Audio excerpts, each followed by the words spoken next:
Hello everyone, welcome to Lakshmi Tutorials. Dear friends, ಇವತ್ತಿನ ಕ್ಲಾಸಲ್ಲಿ ಮತ್ತೊಂದಷ್ಟು mathematics questions ಅನ್ನು solve ಮಾಡ್ತಾ ಹೋಗೋಣ. ಈ ವಿಡಿಯೋ ತಮ್ಮೆಲ್ಲರಿಗೂ ತುಂಬಾ ಯೂಸ್ಫುಲ್ ಆಗಿರುತ್ತೆ ಅಂತ ಭಾವಿಸ್ತೀನಿ. ಯೂಸ್ಫುಲ್ ಆಗಿದೆ ಅನ್ಸಿದ್ರೆ ಲೈಕ್ ಮಾಡಿ, ಶೇರ್ ಮಾಡಿ, ಹಾಗೆ ಸಬ್ಸ್ಕ್ರೈಬ್ ಮಾಡಿ ಅಂತ ಹೇಳ್ತಾ ಈ ವಿಡಿಯೋನ ಸ್ಟಾರ್ಟ್ ಮಾಡೋಣ. ಇವತ್ತಿನ ನಮ್ಮ first question, the HCF of two numbers A and B is 5 and their LCM is 200 ಅಂತ ಕೊಟ್ಟಿದ್ದಾರೆ. Then the product of A and B ಅಂದರೆ ಎರಡು ನಂಬರ್ಸ್ ಅನ್ನ ಕೊಟ್ಟಿದ್ದಾರೆ. ಆ ಎರಡು ನಂಬರ್ಸ್ ಅನ್ನ A and B ಅಂತ ಕೊಟ್ಟಿದ್ದಾರೆ. ಹಾಗೆ ಅವುಗಳ HCF ಅನ್ನ 5 ಅಂತ ಕೊಟ್ಟಿದ್ದಾರೆ. ಸೊ ಇಲ್ಲಿ HCF ಎಷ್ಟು ಅಂತ ಕೊಟ್ಟಿದ್ದಾರೆ 5. ಹಾಗೆ LCM ಕೊಟ್ಟಿದ್ದಾರೆ. LCM ಎಷ್ಟು ಅಂತಂದ್ರೆ 200. ನಾವು ಫೈಂಡ್ ಔಟ್ ಮಾಡಬೇಕಾಗಿರೋದೇನು, ಆ ಎರಡು ನಂಬರ್ಸ್ನ ಪ್ರಾಡಕ್ಟ್ ಏನಾಗಿರುತ್ತೆ ಅಂತಂದರೆ A ಇಂಟು B ಎಷ್ಟು ಅನ್ನೋದನ್ನು ಫೈಂಡ್ ಔಟ್ ಮಾಡಬೇಕು. ಓಕೆ, A ಮತ್ತು B ಎರಡು ಸಂಖ್ಯೆಗಳ ಮಾಸಾಹ 5 ಮತ್ತು ಅವುಗಳ ಲಾಸಾಹ 200 ಆಗಿದೆ. ಹಾಗಾದರೆ A ಮತ್ತು Bಗಳ ಗುಣಲಬ್ಧ ಎಷ್ಟು ಅಂತ. ಸೊ ಇದಕ್ಕೆ ಒಂದು ಈಸಿ ಫಾರ್ಮುಲಾ ಇದೆ. ಏನು ಅಂತಂದರೆ, the product of the two numbers will be equal to the product of LCM and HCF. So A into B ಯಾವುದಕ್ಕೆ ಈಕ್ವಲ್ ಆಗಿರುತ್ತೆ ಅಂತಂದರೆ LCM ಇಂಟು HCF ಇವೆರಡರ ಪ್ರಾಡಕ್ಟ್ಗೆ ಈಕ್ವಲ್ ಆಗಿರುತ್ತೆ. ಸೊ ನಮಗೆ ಬೇಕಾಗಿರೋದು A into B.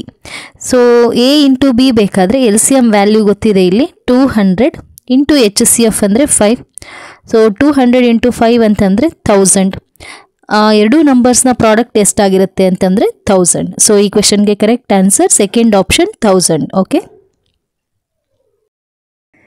next question, given that A, B, C, D, E and F are 6 consecutive even numbers, then the average is ಅಂತ ಕೊಟ್ಟಿದ್ದಾರೆ. Options ಅಲ್ಲಿ A, B, C, D by 6 ಅಂತ ಇದೆ. Second option A plus 5 ಅಂತ ಇದೆ. Third option A plus B plus C plus D by 6 ಅಂತ ಇದೆ. Fourth option A plus C ಅಂತ ಇದೆ.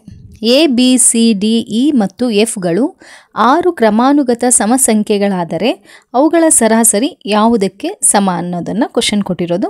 ಸೊ ಇದನ್ನು ಹೇಗೆ ಸಿಂಪ್ಲಿಫೈ ಮಾಡೋದು ಅಂತಂದರೆ, ಒಂದು ಜನರಲ್ ಫಾರ್ಮ್ ತಗೊಂಡಾಗ ಫಸ್ಟ್ ಈವನ್ ನಂಬರು X ಅಂತ ತಗೊಂಡಾಗ ನೆಕ್ಸ್ಟ್ ಈವನ್ ನಂಬರ್ ಯಾವುದಾಗಿರುತ್ತೆ X plus 2 ಆಗಿರುತ್ತೆ. ಹಾಗೆ next even number X plus 4 ಆಗಿರುತ್ತೆ. ನೆಕ್ಸ್ಟ್ ಬರುವಂಥ ನಂಬರು X plus 6 ಆಗಿರುತ್ತೆ. ಹಾಗೆ ನೆಕ್ಸ್ಟ್ ನಂಬರ್ X plus 8 ಆಗಿರುತ್ತೆ. ಇಲ್ಲಿ ಎಷ್ಟು ಕಾನ್ಸಿಕ್ಯೂಟಿವ್ ಈವನ್ ನಂಬರ್ಸ್ ಅಂತ ಕೊಟ್ಟಿದ್ದಾರೆ, 6 consecutive even numbers. So next even number ಬೇಕಾದರೆ X plus 10. ಸೊ ನಾವಿಲ್ಲಿ ಬರ್ಕೊಂಡಂತಹ numbers X plus 2, X plus 4, X plus 6, X plus 8, X plus 10. ಇವು ಕಾನ್ಸಿಕ್ಯೂಟಿವ್ ಈವನ್ ನಂಬರ್ಸ್ ಆಗಿದ್ದಾಗ ಇವುಗಳ ಆವ್ರೇಜ್ ಯಾವುದಕ್ಕೆ ಈಕ್ವಲ್ ಆಗಿರುತ್ತೆ ಅಂತಂದರೆ average of middle two terms, ಈ ಎರಡು ಟರ್ಮ್ಸ್ನ ಆವ್ರೇಜ್ಗೆ ಈಕ್ವಲ್ ಆಗಿರುತ್ತೆ ಅಂತ. ಓಕೆ, ಸೊ ಇನ್ನೊಂದು ಎಕ್ಸಾಂಪಲ್ ನೋಡೋದಾದರೆ, ಈವನ್ ನಂಬರ್ಸ್ ಅಂತ ತಗೊಂಡಾಗ 2, 4, 6, 8, 10 ಹಾಗೆ 12 ಇವು ಕಾನ್ಸಿಕ್ಯೂಟಿವ್ ಈವನ್ ನಂಬರ್ಸ್ ಅಲ್ವಾ, 6 ಕಾನ್ಸಿಕ್ಯೂಟಿವ್ ಈವನ್ ನಂಬರ್ಸ್. ಇವುಗಳ ಆವ್ರೇಜ್ ಯಾವುದಕ್ಕೆ ಈಕ್ವಲ್ ಆಗಿರುತ್ತೆ ಅಂತಂದರೆ ಮಿಡಲ್ ಟೂ ಟರ್ಮ್ಸ್ಗೆ, average of middle two terms. So 6 ಹಾಗೆ 8ನ ಆವ್ರೇಜ್ಗೆ ಈಕ್ವಲ್ ಆಗಿರುತ್ತೆ. 6 ಆ್ಯಂಡ್ 8ನ ಆವ್ರೇಜ್ ಅಂತಂದರೆ 6 plus 8 by 2. So 6 plus 8 by 2 ಅಂತಂದರೆ 14 by 2. 14 by 2 ಅಂತಂದರೆ 7. ಸೊ ಹೀಗೆ ಆವ್ರೇಜು ಯಾವುದಕ್ಕೆ ಈಕ್ವಲ್ ಆಗಿರುತ್ತೆ ಅಂತಂದರೆ ಮಿಡಲ್ ಟೂ ಟರ್ಮ್ಸ್ನ ಆವ್ರೇಜ್ಗೆ ಈಕ್ವಲ್ ಆಗಿರುತ್ತೆ. ಹಾಗೆ ಇಲ್ಲಿ ನಾವು ಜನರಲ್ ಫಾರ್ಮ್ ತಗೊಂಡಾಗ ಮಿಡಲ್ ಟೂ ಟರ್ಮ್ಸ್ ಯಾವ್ಯಾವು X plus 4 and X plus 6. ಇವುಗಳ ಆವ್ರೇಜ್ ಎಷ್ಟಾಗಿರುತ್ತೆ X plus 4 plus X plus 6 by 2. ಇದನ್ನು ಸಿಂಪ್ಲಿಫೈ ಮಾಡಿದಾಗ X plus X ಅಂತಂದರೆ 2X plus 4 plus 6 ಅಂತಂದರೆ 10 by 2. ಸೊ ಇಲ್ಲಿ 2X plus 10ನಲ್ಲಿ 2ನ ಕಾಮನ್ ಫ್ಯಾಕ್ಟರ್ ತಗೊಂಡಾಗ ಅಲ್ಲಿ ಉಳ್ಕೊಳ್ಳೋಂಥದ್ದು X plus 5 by 2. 2 ಕ್ಯಾನ್ಸಲ್ ಆಗುತ್ತೆ.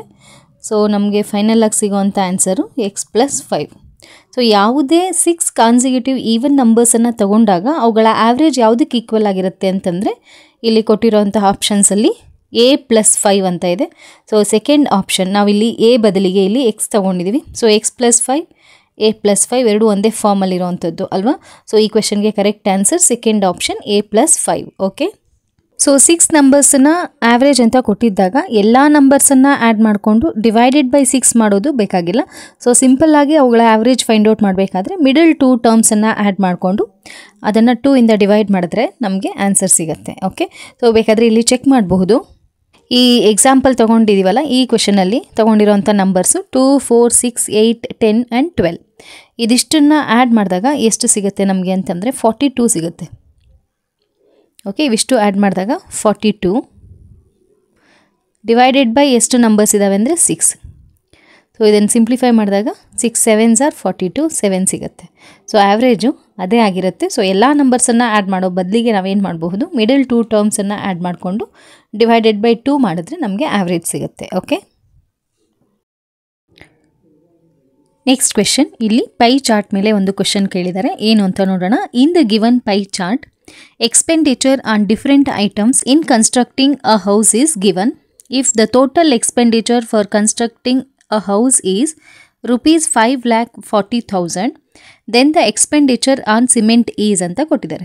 ಒಂದು ಕಟ್ಟಡ ನಿರ್ಮಾಣದ ವಿವಿಧ ಸಾಮಗ್ರಿಗಳಿಗೆ ಮಾಡಲಾದ ವೆಚ್ಚದ ವಿವರ ಕೆಳಗಿನ ಪೈ ನಕ್ಷೆಯಲ್ಲಿ ನೀಡಲಾಗಿದೆ. ಕಟ್ಟಡ ನಿರ್ಮಾಣದ ಒಟ್ಟು ವೆಚ್ಚ 5,40,000 ರೂಗಳಾದರೆ ಸಿಮೆಂಟ್ಗಾಗಿ ಖರ್ಚು ಮಾಡಿದ ಹಣ ಎಷ್ಟು ಅಂತ ನಾವು ಕಂಡುಹಿಡಿಬೇಕು. ಸೊ ಇಲ್ಲಿ ಕೊಟ್ಟಿರುವಂತಹ ಪೈ ಚಾರ್ಟನ್ನು ಅಬ್ಸರ್ವ್ ಮಾಡೋಣ. ನಮಗೆ ಇಲ್ಲಿ ಬೇಕಾಗಿರೋಂಥದ್ದೇನು, ಸಿಮೆಂಟ್ಗೆ ಎಷ್ಟು ಖರ್ಚಾಗಿದೆ ಅನ್ನೋದು ಮಾತ್ರ ನಮಗೆ ಬೇಕು. ಸೊ ಇಲ್ಲಿ ಸೆಂಟರ್ ಆ್ಯಂಗಲ್ ಅಂತ ತಗೊಂಡಾಗ ಪೈ ಚಾರ್ಟಲ್ಲಿ ಅಥವಾ ಒಂದು ಸರ್ಕಲಲ್ಲಿ ಸೆಂಟರ್ ಆ್ಯಂಗಲ್ ಎಷ್ಟಿರುತ್ತೆ ಅಂತಂದರೆ ಕಂಪ್ಲೀಟ್ ಆ್ಯಂಗಲ್ 360 ಡಿಗ್ರಿ ಇರುತ್ತೆ. ಸೊ ಈ 360 ಡಿಗ್ರಿಯಲ್ಲಿ ಸಿಮೆಂಟನ್ನು ರೆಪ್ರೆಸೆಂಟ್ ಮಾಡ್ತಾ ಇರೋವಂಥ ಆ್ಯಂಗಲ್ ಎಷ್ಟು ಅಂತಂದರೆ 75 ಡಿಗ್ರಿ. ಓಕೆ, ಅಂದರೆ 360 ಡಿಗ್ರಿಯಲ್ಲಿ 75 ಡಿಗ್ರಿ ಸಿಮೆಂಟನ್ನು ರೆಪ್ರೆಸೆಂಟ್ ಮಾಡ್ತಾ ಇದೆ. ನಾವು ಫೈಂಡ್ ಔಟ್ ಮಾಡಬೇಕಾಗಿರೋದು ಟೋಟಲ್ 5,40,000 ಎಷ್ಟು ರೂಪಿ ಅಂತ. So into 5,40,000. ಸೊ ಇಲ್ಲಿ 0 ಕ್ಯಾನ್ಸಲ್ ಆಗುತ್ತೆ. 36 1s are 36, 36,500 ಬರುತ್ತೆ. ಇಲ್ಲಿ ಸಿಂಪ್ಲಿಫೈ ಮಾಡಿದಾಗ ಇಲ್ಲಿ ಉಳ್ಕೊಳ್ಳೋಂಥ ನಂಬರ್ಸು 1,500 ಇಂಟು 75. ಸೊ ಇದು ಇವೆರಡನ್ನು ಮಲ್ಟಿಪ್ಲೈ ಮಾಡಿದಾಗ ನಮಗೆ 1,12,500 ಬರುತ್ತೆ. ಸೊ ಸಿಮೆಂಟ್ಗೆ ಎಷ್ಟು ಖರ್ಚಾಗಿರೋದು ಅಂತಂದರೆ 1,12,000 ರೂಪೀಸ್. ಸೊ ಇಲ್ಲಿ ಕೊಟ್ಟಿರೋ ಆಪ್ಷನ್ಸಲ್ಲಿ ಫಸ್ಟ್ ಆಪ್ಷನಲ್ಲಿ 1,12,500 ಇದೆ. ಸೊ ಈ ಕ್ವೆಶನ್ಗೆ correct answer first option 1,12,500. Okay, next question. Perimeter of a rectangle is 20 centimeter. It's length is 3/5 of its breadth. Then the breadth of the rectangle is ಅಂತ ಕೊಟ್ಟಿದ್ದಾರೆ. ಒಂದು ಆಯತದ ಸುತ್ತಳತೆ 20 ಸೆಂಟಿಮೀಟರ್ ಆಗಿದೆ. ಅದರ ಉದ್ದವು ಅಗಲದ 5/3 ಇದ್ದರೆ ಆಯತದ ಅಗಲವು ಅಂತ ಕೊಟ್ಟಿದ್ದಾರೆ. ಆಪ್ಷನ್ಸಲ್ಲಿ 2.5 ಸೆಂಟಿಮೀಟರ್ ಇದೆ, 6.25 ಸೆಂಟಿಮೀಟರ್ ಇದೆ, 1.25 ಸೆಂಟಿಮೀಟರ್ ಇದೆ, 3.75 ಸೆಂಟಿಮೀಟರ್ ಇದೆ. ಸೊ ಇಲ್ಲಿ ಪೆರಿಮೀಟರ್ ಬೇಸ್ ಮೇಲೆ ಕೊಟ್ಟಿರೋಂಥ ಕ್ವೆಶನು. ಪೆರಿಮೀಟರನ್ನು ಕೊಟ್ಟಿದ್ದಾರೆ. ಫಸ್ಟು ಎಷ್ಟು ಅಂತ ಕೊಟ್ಟಿದ್ದಾರೆ, 20 ಸೆಂಟಿಮೀಟರ್.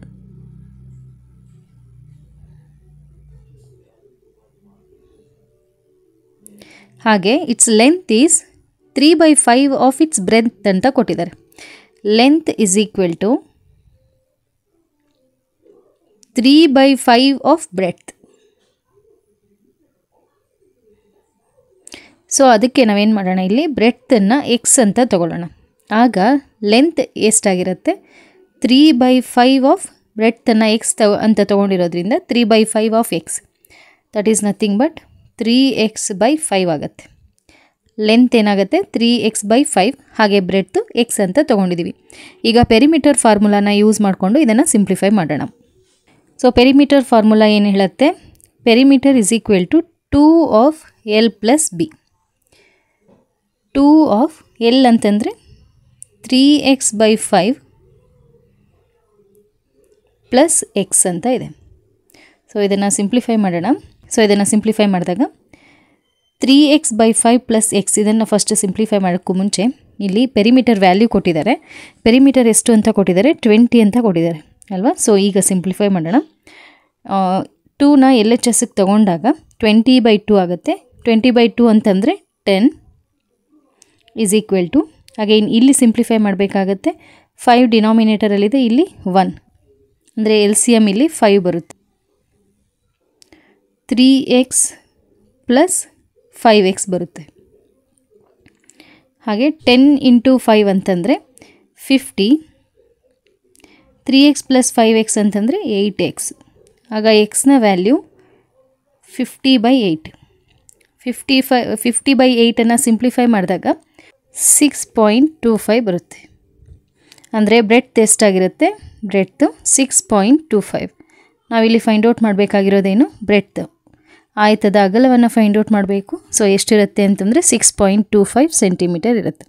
ಕೊಟ್ಟಿರೋ ಆಪ್ಷನ್ಸಲ್ಲಿ 6.25 ಎಲ್ಲಿದೆ? ಸೆಕೆಂಡ್ ಆಪ್ಷನಲ್ಲಿದೆ. So second option is the correct answer for this question. Okay, next question. The value of 43 of 1/86 divided by 1/14 into 2/7 plus 9/4 minus 1/4 is ಅಂತ ಕೊಟ್ಟಿದ್ದಾರೆ. ಇಲ್ಲಿ ಕೊಟ್ಟಿರೋಂತಹ ಕ್ವೆಶನ್ ಏನಿದೆ, ಇದರ ಬೆಲೆ ಏನು ಅಂತ. ಸೊ ಈ ಥರ ಪ್ಲಸ್ ಮೈನಸ್ ಇಂಟು ಡಿವಿಷನ್ ಈ 4 ಫಂಡಮೆಂಟಲ್ ಆಪರೇಷನ್ ಇದ್ದಾಗ ನಾವು ಯಾವ ರೂಲನ್ನು ಫಾಲೋ ಮಾಡಬೇಕಾಗತ್ತೆ? ಬಾಡ್ಮಾಸ್ ರೂಲನ್ನು ಫಾಲೋ ಮಾಡಬೇಕಾಗತ್ತೆ. ಓಕೆ, ಸೊ ಬಾಡ್ಮಾಸ್ ಅಂತಂದರೆ ಫಸ್ಟ್ ಬ್ರಾಕೆಟ್ಸ್ ಏನಾದರೂ ಇದ್ದರೆ ಅದನ್ನು ರಿಮೂವ್ ಮಾಡ್ಕೋಬೇಕು, ಅಂದರೆ ಅದನ್ನು ಸಿಂಪ್ಲಿಫೈ ಮಾಡಬೇಕು. ನಂತರ ಆಫ್, ನೆಕ್ಸ್ಟ್ ಡಿವಿಷನ್, ಮತ್ತು ಇಂಟು, ಮತ್ತು ಅಡಿಷನ್, ಮತ್ತು ಸಬ್ಟ್ರಾಕ್ಷನ್. ಈ ಆರ್ಡರಲ್ಲಿ ನಾವು ಸಿಂಪ್ಲಿಫೈ ಮಾಡಬೇಕಾಗತ್ತೆ. ಓಕೆ, ಸೊ ಇಲ್ಲಿ ಬ್ರಾಕೆಟ್ಸ್ ಯಾವುದೂ ಇಲ್ಲ, ಬಟ್ ಇಲ್ಲಿ ಆಫ್ ಇದೆ ಅಲ್ವಾ? ಸೊ ಆಫ್ ಇದೆ ಅಂತಂದರೆ ಫಸ್ಟ್ ಅದನ್ನು ನಾವಿಲ್ಲಿ ರಿಮೂವ್ ಮಾಡ್ಕೊಳ್ಳೋಣ. 43 ಆಫ್ ಅಂತಂದರೆ ಇಂಟು ಅಂತ. ಓಕೆ, 1/86. ಸೊ ರಿಮೈನಿಂಗ್ ಇರೋದನ್ನು ಹಾಗೆ ಬರ್ಕೊಳ್ಳೋಣ. 1/14 ಇಂಟು 2/7 ಪ್ಲಸ್ 9/4 ಮೈನಸ್ 1/4.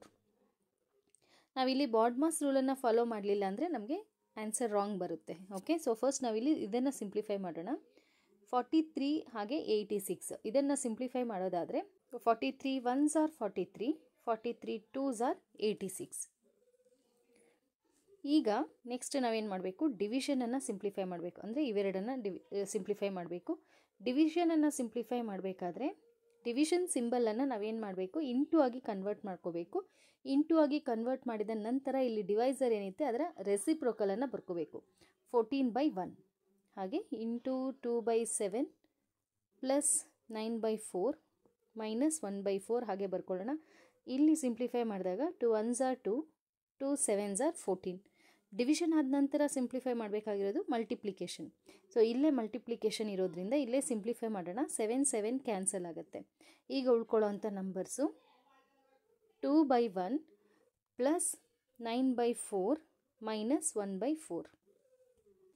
ಸೊ ಇದನ್ನು ಸಿಂಪ್ಲಿಫೈ ಮಾಡಬೇಕಾದ್ರೆ ಎಲ್ ಸಿ ಎಮ್ಮನ್ನು ಫೈಂಡ್ ಔಟ್ ಮಾಡ್ಕೋಬೇಕಾಗತ್ತೆ. ಡಿನಾಮಿನೇಟರ್ಸಲ್ಲಿ 1 ಇದೆ, 4 ಇದೆ, ಹಾಗೆ 4 ಇದೆ. ಇವು ಮೂರಕ್ಕೂ ಎಲ್ ಸಿ ಎಮ್ ಎಷ್ಟು ಬರುತ್ತೆ? 4 ಬರುತ್ತೆ. ಸೊ 4 ಎಲ್ ಸಿ ಎಮ್ಮಲ್ಲಿ ಇರುತ್ತೆ, ಅಂದರೆ ಡಿನಾಮಿನೇಟರಲ್ಲಿ 4 ಇರುತ್ತೆ. ಅಗೇನ್ ಇಲ್ಲಿ ಸಿಂಪ್ಲಿಫೈ ಮಾಡೋ ಈ ಸ್ಟೆಪ್ಪು ಮೋಸ್ಟ್ಲಿ ಎಲ್ಲರಿಗೂ ಗೊತ್ತಿರುತ್ತೆ ಅಂತ ಅಂದ್ಕೊಳ್ತೀನಿ. ಸೊ ಹಾಗಾಗಿ ನಾನು ಡೈರೆಕ್ಟಾಗಿ ಇಲ್ಲಿ ಸಿಂಪ್ಲಿಫೈ ಮಾಡ್ತಾ ಇದ್ದೀನಿ.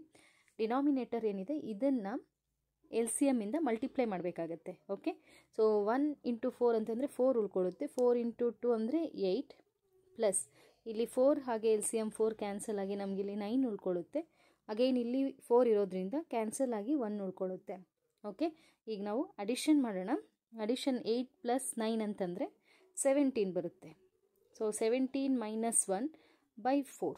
17 ಮೈನಸ್ 1 ಅಂತಂದರೆ 16/4 ಅಂತಂದರೆ 4 1s are 4, 4 4s are 16. So answer ಎಷ್ಟು ಬರುತ್ತೆ ಅಂದರೆ 4 ಬರುತ್ತೆ. ಈ ಕ್ವೆಶನ್ಗೆ correct answer second option 4. Okay, ಈ ಥರ ಎಲ್ಲ ಫಂಡಮೆಂಟಲ್ ಆಪರೇಷನ್ಸ್ ಇನ್ಕ್ಲೂಡ್ ಆಗಿದ್ದಾಗ ನಾವೇನು ಮಾಡಬೇಕಾಗತ್ತೆ? ಬಾಡ್ಮಾಸ್ ರೂಲನ್ನು ಫಾಲೋ ಮಾಡಬೇಕಾಗತ್ತೆ. ಸೊ ದಟ್ ನಮಗೆ ಈಸಿಯಾಗಿ ಕರೆಕ್ಟ್ ಆನ್ಸರ್ ಸಿಗುತ್ತೆ. Okay, next question.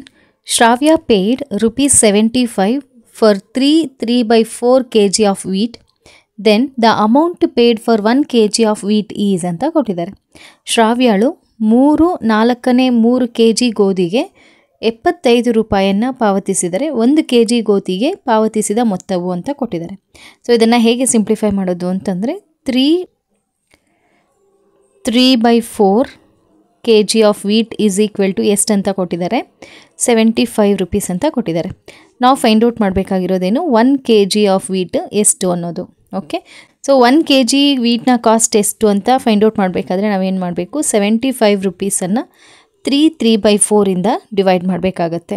So first ಇಲ್ಲಿ 3/4 ಮಿಕ್ಸ್ಡ್ ಫ್ರ್ಯಾಕ್ಷನಲ್ಲಿದೆ, ಇದನ್ನು ಪ್ರಾಪರ್ ಫ್ರ್ಯಾಕ್ಷನ್ಗೆ ಕನ್ವರ್ಟ್ ಮಾಡ್ಕೊಳ್ಳೋಣ. 4 3s are 12, 12 + 3 ಅಂತಂದರೆ 15/4. ಸೊ ಡಿವೈಡ್ ಮಾಡಬೇಕಾಗಿರೋದ್ರಿಂದ 75 ಡಿವಿಷನ್ ಸೈನನ್ನು ಮಲ್ಟಿಪ್ಲಿಕೇಶನ್ ಸೈನ್ ಆಗಿ ಬರ್ಕೊಳ್ಳೋಣ. ಹಾಗೆ ಇದರ ರೆಸಿಪ್ರೋಕಲ್ ಅಂದರೆ ನ್ಯೂಮರೇಟರ್ ಹಾಗೆ ಡಿನಾಮಿನೇಟರ್ ಇಂಟರ್ಚೇಂಜ್ ಆಗುತ್ತೆ. ಆಗ ಈ ಫ್ರ್ಯಾಕ್ಷನ್ ಏನಾಗುತ್ತೆ 4/15 ಆಗುತ್ತೆ. 15 1s are 15, 15 5s are 75. So ಇಲ್ಲಿ ಉಳ್ಕೊಳ್ಳೋಂಥದ್ದು 4 × 5, 4 × 5 ಅಂತಂದರೆ 20. ಸೊ 1 kg ವೀಟ್ನ ಕಾಸ್ಟ್ ಎಷ್ಟಾಗುತ್ತೆ? 20 ರೂಪೀಸ್ ಆಗುತ್ತೆ. ಸೊ ಈ ಕ್ವೆಶನ್ಗೆ correct answer ₹20, first option. Okay, next question. P denotes plus Q denotes division sign, R denotes into, then the value of 18Q6 P2R5 ಅಂತ ಕೊಟ್ಟಿದ್ದಾರೆ. ಅಂದರೆ ಇಲ್ಲಿ P ಅಕ್ಷರ ಪ್ಲಸ್ ಅನ್ನು ಸೂಚಿಸುತ್ತೆ, Q ಅಕ್ಷರ ಡಿವೈಡೆಡ್ ಬೈ ಅನ್ನು ಸೂಚಿಸುತ್ತೆ, ಹಾಗೆ R ಅಕ್ಷರ ಇಂಟು ಅನ್ನು ಸೂಚಿಸುತ್ತೆ. ಹಾಗಾದರೆ ಇಲ್ಲಿ ಕೊಟ್ಟಿರುವಂಥ ನಂಬರ್ ಏನಿದೆ ಅಲ್ವಾ, ಇಲ್ಲಿ PQR ಬದಲಿಗೆ ನಾವು ಈ ಚಿಹ್ನೆಯನ್ನು ಹಾಕ್ಕೊಂಡು ಸಿಂಪ್ಲಿಫೈ ಮಾಡಿ ಏನು ಆನ್ಸರ್ ಬರುತ್ತೆ ಅನ್ನೋದನ್ನು ಫೈಂಡ್ ಔಟ್ ಮಾಡಬೇಕು. ಓಕೆ, ಸೊ P ಇರೋ ಕಡೆ ನಾವು ಯಾವ ಸಿಂಬಲ್ ಹಾಕ್ಕೋಬೇಕು? ಪ್ಲಸ್ಸನ್ನು ಹಾಕ್ಕೋಬೇಕು. Q ಇರೋ ಕಡೆ ಯಾವ ಸಿಂಬಲ್ ಹಾಕ್ಕೋಬೇಕು? ಡಿವೈಡೆಡ್ ಬೈ ಹಾಕ್ಕೋಬೇಕು. R ಇರೋ ಕಡೆ ಇಂಟು ಹಾಕ್ಕೊಂಡು ಈ ಕ್ವೆಶನನ್ನು ಸಿಂಪ್ಲಿಫೈ ಮಾಡಬೇಕು. 18 Q ಇದೆ, Q ಅಂತಂದರೆ ಡಿವೈಡೆಡ್ ಬೈ. ನೆಕ್ಸ್ಟ್ R ಇದೆ, ಅದಾದ ನಂತರ P ಇದೆ. P ಅಂತಂದರೆ ಪ್ಲಸ್ ಚಿಹ್ನೆ ಹಾಕ್ಕೋಬೇಕು. 2 ಹಾಗೆ ಬರ್ಕೊಳ್ಳೋಣ. R ಇರೋ ಪ್ಲೇಸಲ್ಲಿ ಇಂಟು ಹಾಕ್ಕೊಳ್ಳೋಣ 5. ಸೊ ಈ ಕೊಟ್ಟಿರೋ ಆರ್ಡರ್ ಪ್ರಕಾರ ನಾವು ಸಬ್ಸ್ಟಿಟ್ಯೂಟ್ ಮಾಡಿದಾಗ ನಮಗೆ ಸಿಗೋಂಥ ಕ್ವೆಶನ್ 18/6 + 2 × 5. ಹಾಗೇನು ಇಲ್ಲಿ 3 ಫಂಡಮೆಂಟಲ್ ಆಪರೇಷನ್ಸ್ ಇರೋದ್ರಿಂದ we can follow ಬಾಡ್ಮಾಸ್ rule. Okay, so ಬಾಡ್ಮಾಸ್ rule ಪ್ರಕಾರ ಫಸ್ಟ್ ಯಾವುದನ್ನು ಸಿಂಪ್ಲಿಫೈ ಮಾಡಬೇಕು? ಡಿವಿಷನ್. ಸೊ ಡಿವಿಷನ್ ಮಾಡೋಣ. ಇಲ್ಲಿ 18/6. ಸೊ 18/6 ಅಂತಂದರೆ ಎಷ್ಟು ಬರುತ್ತೆ? 3 ಬರುತ್ತೆ. 3 ಪ್ಲಸ್, ಸೊ ಇಲ್ಲೇ ನೀವು ಆನ್ಸರ್ ಮಾಡಬಹುದು ಅನ್ನೋದಾದರೆ ಇಲ್ಲೇ ನೀವು ಮಾಡ್ಕೋಬಹುದು. ಸೊ ಈಗ ನೆಕ್ಸ್ಟ್ ಸ್ಟೆಪ್ಪಲ್ಲಿ ನಾವು ಮಲ್ಟಿಪ್ಲಿಕೇಶನ್ ಮಾಡಬೇಕು. ಮಲ್ಟಿಪ್ಲಿಕೇಶನ್ ಅಂತಂದರೆ 2 × 5 ಇದೆ. ಸೊ ಅದನ್ನು ಸಿಂಪ್ಲಿಫೈ ಮಾಡೋಣ. 3 ಹಾಗೆ ಬರ್ಕೊಳ್ಳೋಣ. 2 × 5 ಅಂತಂದರೆ 10.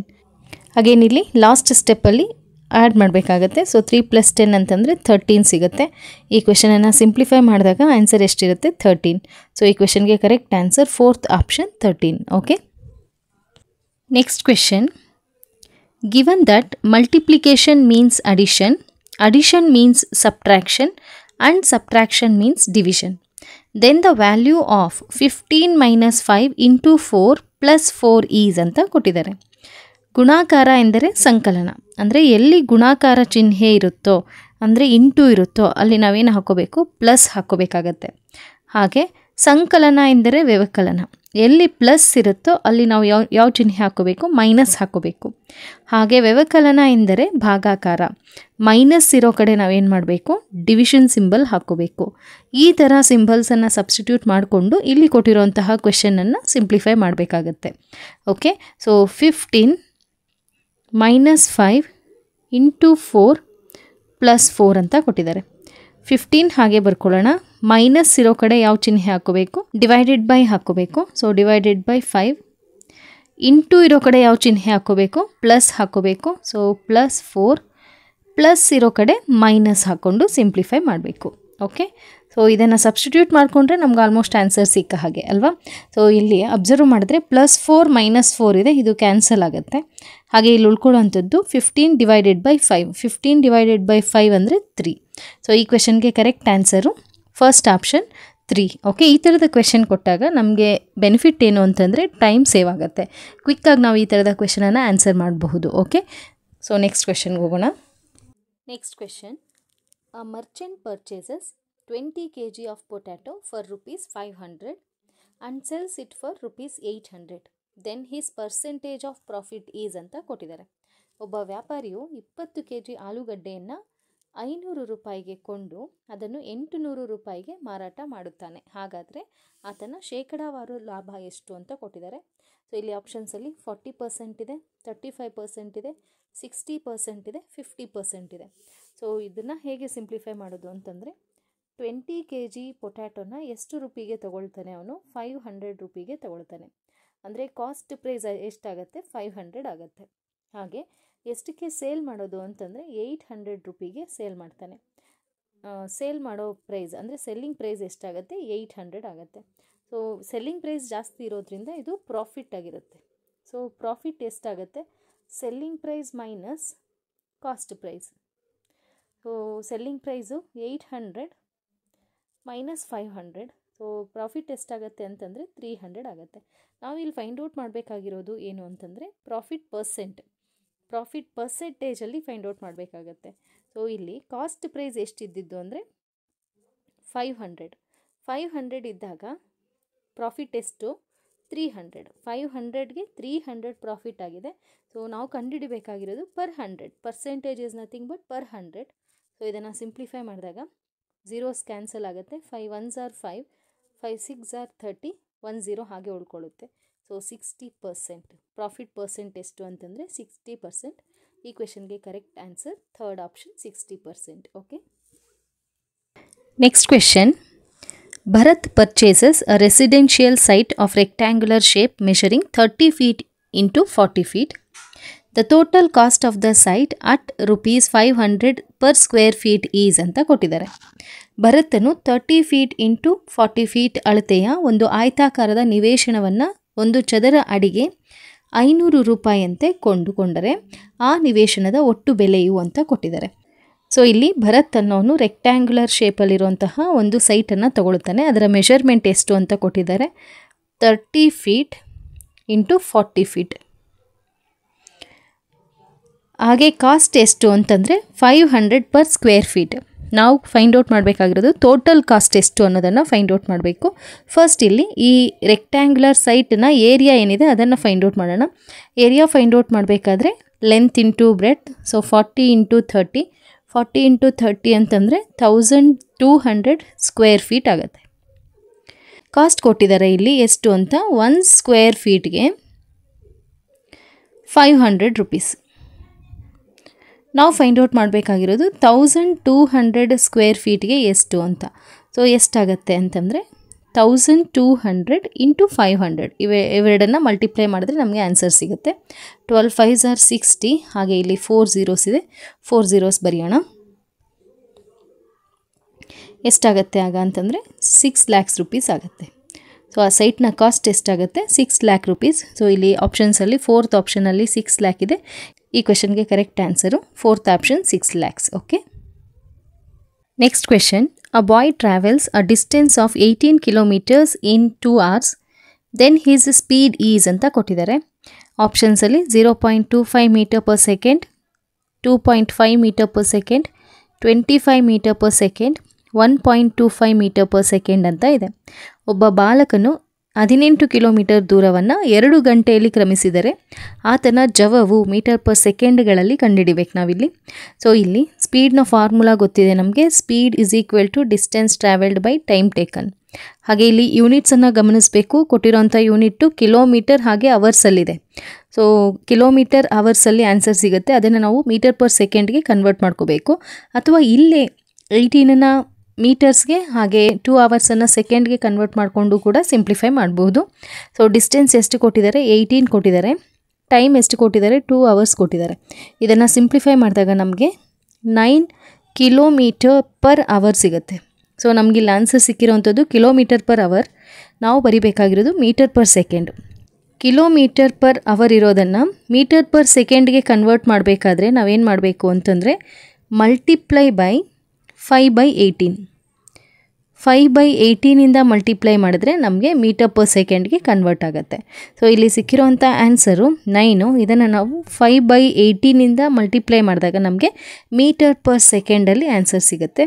9 1s are 9, 9 2s are 18, 2 1s are 2, 2 2s are 4, 0.25s are 10. So 2.5 meter per second ಸಿಗುತ್ತೆ.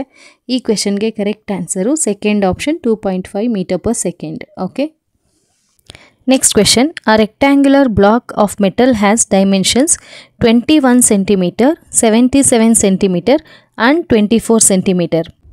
If the block has been melted into a sphere, then the radius of the sphere is ಅಂತ ಕೊಟ್ಟಿದ್ದಾರೆ. ಒಂದು ಲೋಹದ ಆಯತಾಕಾರದ block 21 centimetre, 77 centimetre ಮತ್ತು 24 centimetre ಆಯಾಮಗಳನ್ನು ಹೊಂದಿದೆ. ಈ ಬ್ಲಾಕನ್ನು ಕರಗಿಸಿ ಗೋಳವನ್ನಾಗಿ ಮಾಡಿದಾಗ ಆ ಗೋಳದ ತ್ರಿಜ್ಯವು ಅಂತ ಕೊಟ್ಟಿದ್ದಾರೆ. ಅಂದರೆ ಇಲ್ಲಿ ಒಂದು ಆಯತಾಕಾರದ ಬ್ಲಾಕ್ ಇದೆ, ರೆಕ್ಟ್ಯಾಂಗ್ಯುಲರ್ ಬ್ಲಾಕ್ ಇದೆ. ಇದರ ಡೈಮೆನ್ಷನ್ಸನ್ನು ಕೊಟ್ಟಿದ್ದಾರೆ. ಸೊ ಎಷ್ಟು ಅಂತಂದರೆ ಲೆಂತ್ 21 ಸೆಂಟಿಮೀಟರ್, ಬ್ರೆಡ್ತು 77 ಸೆಂಟಿಮೀಟರ್, ಹಾಗೆ ಹೈಟು 24 ಸೆಂಟಿಮೀಟರ್ ಅಂತ ಕೊಟ್ಟಿದ್ದಾರೆ. ಇದನ್ನು ಕರಗಿಸಿ ನಾವೇನು ಮಾಡಬೇಕಾಗತ್ತೆ, ಒಂದು ಗೋಳ ಅಥವಾ ಸ್ಪಿಯರನ್ನು ರೆಡಿ ಮಾಡಬೇಕಾಗತ್ತೆ. ಓಕೆ, ಆಗ ಫಾರ್ಮ್ ಆಗುವಂಥ ಸ್ಪಿಯರ್ ಏನಿದೆ ಅದರ ರೇಡಿಯಸ್ ಎಷ್ಟು ಅನ್ನೋದನ್ನು ನಾವಿಲ್ಲಿ ಫೈಂಡ್ ಔಟ್ ಮಾಡಬೇಕು. ಸೊ ಇದೇ ಬ್ಲಾಕನ್ನು ಕರಗಿಸಿ ಸ್ಪಿಯರ್ ಮಾಡ್ತಾ ಇರೋದ್ರಿಂದ ಇದರ ವಾಲ್ಯೂಮು ಹಾಗೆ ಆ ಸ್ಪಿಯರ್ನ ವಾಲ್ಯೂಮು ಸೇಮ್ ಇರುತ್ತೆ ಅಲ್ವಾ. ಸೊ ಇಲ್ಲಿ ನಾವು ಯೂಸ್ ಮಾಡಬೇಕಾಗಿರೋವಂಥದ್ದು ವಾಲ್ಯೂಮ್ ಫಾರ್ಮುಲಾ. ಕ್ಯೂಬಾಯ್ಡ್ನ ವಾಲ್ಯೂಮ್ ಫಾರ್ಮುಲಾ ಏನು ಅಂತಂದರೆ length into breadth into height. ಹಾಗೆ ಸ್ಪಿಯರ್ನ ವಾಲ್ಯೂಮ್ ಫಾರ್ಮುಲಾ ಏನು ಅಂತಂದರೆ 4/3 πr³. ಸೊ ವಾಲ್ಯೂಮ್ಸ್ ಈಕ್ವಲ್ ಇರೋದು ಅಂತಂದರೆ ಇವೆರಡೂ ಸಹ ಈಕ್ವಲ್ ಇರ್ತವೆ ಅಲ್ವಾ. ನಮಗೆ ಬೇಕಾಗಿರೋವಂಥದ್ದು ಆರ್ ರೇಡಿಯಸ್ಸು. ಸೊ ನಾವು ಇದನ್ನು ಹೇಗೆ ಬರ್ಕೊಳ್ಳೋಣ ಅಂತಂದರೆ 4/3 πr³ is equal to L into B into H ಅಂತ ಬರ್ಕೊಳ್ಳೋಣ. ಸೊ ಇಲ್ಲಿ LBHಗಳ ವ್ಯಾಲ್ಯೂ ಗೊತ್ತಿರೋದ್ರಿಂದ ಅದನ್ನು ಸಬ್ಸ್ಟಿಟ್ಯೂಟ್ ಮಾಡ್ಕೊಳ್ಳೋಣ. ಎಲ್ ಅಂತಂದರೆ 21 ಸೆಂಟಿಮೀಟರ್ ಇಂಟು ಬ್ರೆಡ್ತ್ ಅಂತಂದರೆ 77 ಸೆಂಟಿಮೀಟರ್ ಇಂಟು ಹೈಟ್ ಅಂತಂದರೆ 24 ಸೆಂಟಿಮೀಟರ್. ಈಗ ನಮಗೆ ಬೇಕಾಗಿರೋದು ಆರನ್ನು ಇಲ್ಲಿ ಉಳಿಸ್ಕೊಂಡು ಉಳಿದಿರೋ ಎಲ್ಲ ಟರ್ಮ್ಸನ್ನು RHSಗೆ ಕಳಿಸ್ಕೊಳ್ಳೋಣ. So r³ is equal to ಪೈನ ವ್ಯಾಲ್ಯೂ 22/7 ಸಬ್ಸ್ಟಿಟ್ಯೂಟ್ ಮಾಡ್ಕೊಳ್ಳೋಣ. ಓಕೆ, ಸೊ ಈ ಕಡೆ ಆಲ್ರೆಡಿ 21 ಇದೆ, ಅದನ್ನು ಹಾಗೆ ಬರ್ಕೊಳ್ಳೋಣ. 77 ಹಾಗೆ ಬರ್ಕೊಳ್ಳೋಣ. ಇಂಟು 24 ಇಂಟು ಇಲ್ಲಿರುವಂತಹ 3 ನ್ಯೂಮರೇಟರ್ಗೆ ಬರುತ್ತೆ, ಪ್ಲಸ್ ಇಲ್ಲಿ 7 ಇರುತ್ತೆ ಅಲ್ವಾ. ಸೊ ಅದು ಸಹ ನ್ಯೂಮರೇಟರ್ಗೆ ಬರುತ್ತೆ. ಡಿವೈಡೆಡ್ ಬೈ 4 ಇಂಟು 22 ಇರುತ್ತೆ. ಪೈನ ವ್ಯಾಲ್ಯೂಯಲ್ಲಿ 22 ಇರುತ್ತೆ. ಸೊ ಅದನ್ನು ಇಲ್ಲಿ ಬರ್ಕೊಳ್ಳೋಣ. ಇದನ್ನು ಸಿಂಪ್ಲಿಫೈ ಮಾಡಿದಾಗ 11 2s are 22, 11 7s are 77, 2 1s are 2, 2 12s are 24. Again ಇಲ್ಲಿ 4 1s are 4, 4 3s are 12. ಇಲ್ಲಿ ಉಳ್ಕೊಳ್ಳೋಂಥ numbers 21 into 7 into 3 into 3 into 7. So ಇಲ್ಲಿ 21 ಇಂಟು 7 ಅಂತಂದರೆ 147 into 3 3s are 9, 9 7s are 63. ಇವನ್ನು ಮಲ್ಟಿಪ್ಲೈ ಮಾಡಿದಾಗ 9261 ಬರುತ್ತೆ. ಅಂದರೆ r³ ವ್ಯಾಲ್ಯೂ 9261. ನಮಗೆ ಬೇಕಾಗಿರೋವಂಥದ್ದು ಆರ್ನ ವ್ಯಾಲ್ಯೂ ಅಂತಂದರೆ √9 9261. ಸೊ ಈಗ 9261 ಕ್ಯೂಬ್ ರೂಟನ್ನು ಫೈಂಡ್ ಔಟ್ ಮಾಡಬೇಕು. ಸೊ ಇಲ್ಲಿ ಕ್ಯೂಬ್ ರೂಟನ್ನು ಫೈಂಡ್ ಔಟ್ ಮಾಡೋಣ. 9261 ಇದನ್ನು ನಾವು 3ಇಂದ ಡಿವೈಡ್ ಮಾಡ್ಬೋದು. 3 3s are 9, 2 ಡಿವೈಡ್ ಆಗಲ್ಲ, ಸೊ 0 ತೊಗೊಂಡಾಗ 3 8s are 24, again 3 7s are 21, again by 3 3 1s are 3 0, 3 2s are 6, 3 9s are 27. ಮತ್ತು 3ಇಂದ ಡಿವೈಡ್ ಮಾಡಿದಾಗ 3 3s are 9, 3 4s are 12, 3 3s are 9. ಈಗ ನಾವು 7ಇಂದ ಇಲ್ಲಿ ಡಿವೈಡ್ ಮಾಡಿದಾಗ 49 ಬರುತ್ತೆ. Again 7 7s are 49. So cube root find out ಮಾಡಬೇಕಾದ್ರೆ 3 ನಂಬರ್ಸನ್ನು ಒಂದು ಗ್ರೂಪಾಗಿ ಮಾಡ್ಕೊಳ್ತೀವಿ. ಸೊ ಈ ಗ್ರೂಪ್ಗೆ ಒಂದು 3, ಈ ಗ್ರೂಪ್ಗೆ ಒಂದು 7 ಅಂತ ಕಾಮನ್ ಫ್ಯಾಕ್ಟರ್ ಅಂತ ತಗೊಂಡಾಗ 3 ಇಂಟು 7 21, 3 7s are 21. ಇದರ ಕ್ಯೂಬ್ ರೂಟ್ ಎಷ್ಟು ಅಂತಂದರೆ 21. ಹಾಗಾದರೆ ಆರ್ ವ್ಯಾಲ್ಯೂ ರೇಡಿಯಸ್ನ ವ್ಯಾಲ್ಯೂ ಎಷ್ಟಾಗಿರುತ್ತೆ 21 ಸೆಂಟಿಮೀಟರ್ ಆಗಿರುತ್ತೆ. ಸೊ ಇಲ್ಲಿ ಕೊಟ್ಟಿರೋ ಆಪ್ಷನ್ಸಲ್ಲಿ ಸೆಕೆಂಡ್ ಆಪ್ಷನಲ್ಲಿ 21 ಸೆಂಟಿಮೀಟರ್ ಇದೆ. ಸೊ ಈ ಕ್ವೆಶನ್ಗೆ correct answer second option 21 centimetre. Okay, next question.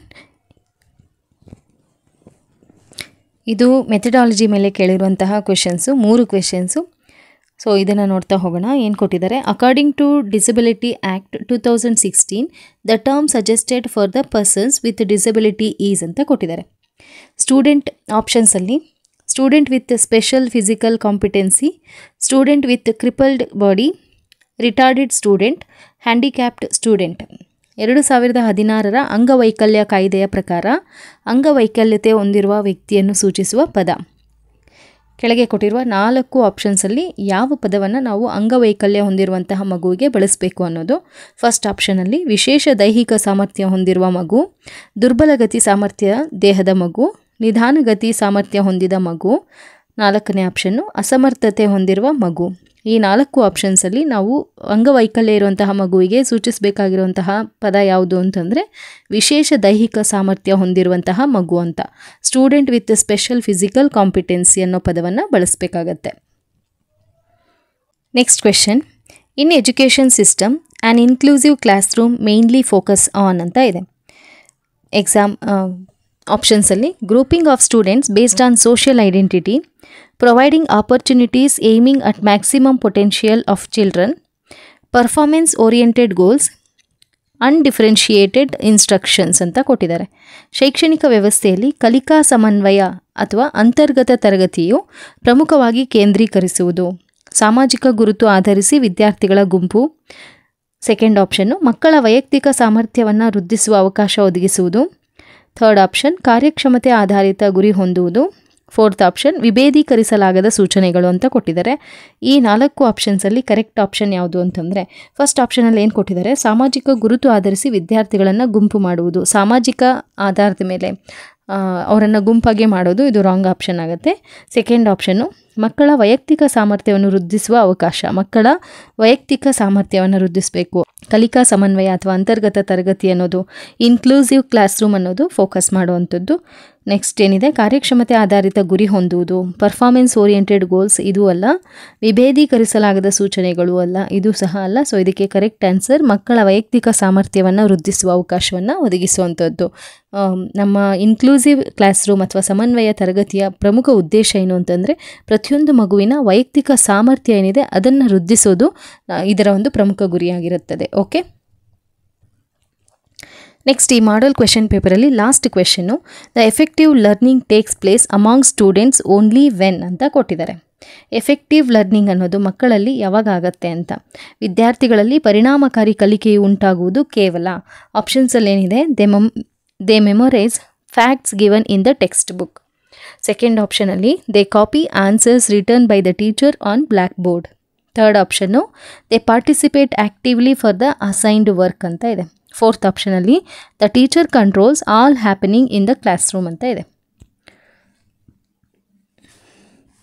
First ಆಪ್ಷನಲ್ಲಿ ಪಠ್ಯಪುಸ್ತಕದಲ್ಲಿನ ವಿಷಯಾಂಶಗಳನ್ನು ಕಂಠಪಾಠ ಮಾಡೋದು ಅಂತಿದೆ. ಕಂಠಪಾಠ ಮಾಡೋದು ಇದರ ಮುಖ್ಯ ಇಂಪಾರ್ಟೆಂಟ್ ಅಲ್ಲ. ಕಂಠಪಾಠ ಮಾಡೋದ್ರಿಂದ ಎಫೆಕ್ಟಿವ್ ಲರ್ನಿಂಗ್ ಅನ್ನೋದು ಆಗೋದಿಲ್ಲ. ಹಾಗೆ ಶಿಕ್ಷಕರು ಕಪ್ಪು ಹಲಿಗೆಯ ಮೇಲೆ ಬರೆದ ವಿಷಯಾಂಶವನ್ನು ನಕಲು ಮಾಡಿದಾಗ ಬೋರ್ಡ್ ಮೇಲೆ ಏನು ಬರೆದಿದ್ದಾರೆ ಅದನ್ನು ಬರ್ಕೊಂಡಾಗೂ ಸಹ ಅದು ಎಫೆಕ್ಟಿವ್ ಲರ್ನಿಂಗ್ ಆಗೋದಿಲ್ಲ. ಬರೀ ಅದು ಬೋರ್ಡ್ ಮೇಲೆ ಏನು ಬರೆದಿದ್ದಾರೆ ಅದನ್ನು ಬರ್ಕೊಳ್ತಾರೆ ಅಷ್ಟೇ. ನಿಯೋಜಿತ ಕಾರ್ಯಗಳಲ್ಲಿ ಚಟುವಟಿಕೆಯಿಂದ ಭಾಗವಹಿಸಿದಾಗ, ನಿಯೋಜಿತ ಕಾರ್ಯಗಳು ಪ್ರಾಜೆಕ್ಟ್ ವರ್ಕ್ಸನ್ನು ಮಕ್ಕಳಿಗೆ ಕೊಟ್ಟಾಗ ಅವ್ರೇನು ಮಾಡ್ತಾರೆ, ಆ ವರ್ಕ್ಸಲ್ಲಿ ಮಕ್ಕಳು ಆ್ಯಕ್ಟಿವ್ ಆಗಿ ಪಾರ್ಟಿಸಿಪೇಟ್ ಮಾಡ್ತಾರೆ.